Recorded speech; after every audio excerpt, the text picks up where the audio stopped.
It's undeniable just how influential the Resident Evil series has been to the gaming industry. That's why when it was announced the development studio behind The Evil Within, Tango Gameworks, was founded by the original creator of the Resident Evil series, this caught the attention of many fans of the classic franchise. The Evil Within borrows much of its inspiration from the Resident Evil games of old, but does the title stack up to such a notable piece of gaming history, or will some consider it a cheap imitation? The Evil Within has players assuming the role of veteran police detective Sebastian Castellano. Castellano is ambushed at the scene of a mass murder investigation to then find himself trapped in a rundown hospital. It also turns out that this hospital is filled with droves of creatures called the Haunted, and they are all out to kill him. Ammo is scarce and health kits are few and far between, leaving players with tough decisions on when to use these precious resources in their travels. The hospital acts as a hub of sorts where Castellano can attempt to make sense of whatever is going on, receive additional equipment to help improve his chances of survival, and upgrade his own abilities. Players can improve a number of categories that range from reload speed, ammo, health, and sprint duration. Considering just how difficult some of the Haunted can be, you're going to need all the help you can get.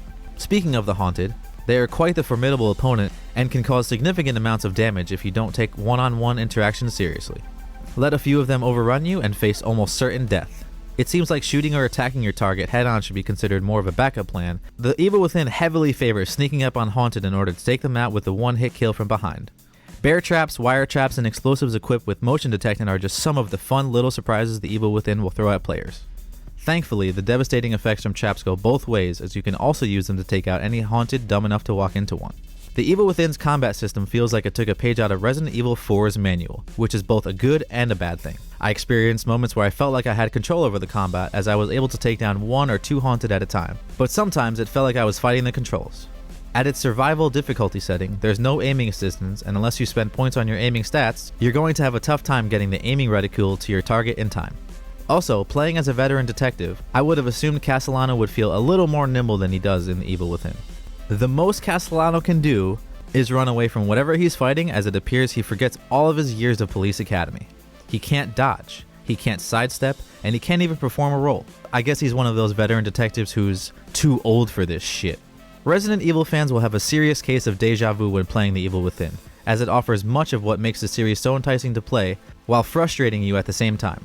I experienced a number of moments where I found myself jumping due to a sudden introduction of a Haunted running out of a building completely covered in flames, or a giant Haunted breaking through a wall with a chainsaw in hand. The combat system, on the other hand, doesn't offer much improvement from the Resident Evil series. I still found myself frustrated with how the main protagonist moved and controlled when I needed to attempt to kill something immediately. To recap, the survival horror aspects in The Evil Within are top-notch, the Haunted are very challenging opponents, and the ability to upgrade your character along the way feels very rewarding. Unfortunately, the combat system is more frustrating than fun. The use of traps makes players overly cautious, and Castellanos is unable to perform basic police maneuvers. All things considered, Shacknews gives The Evil Within a 6 out of 10.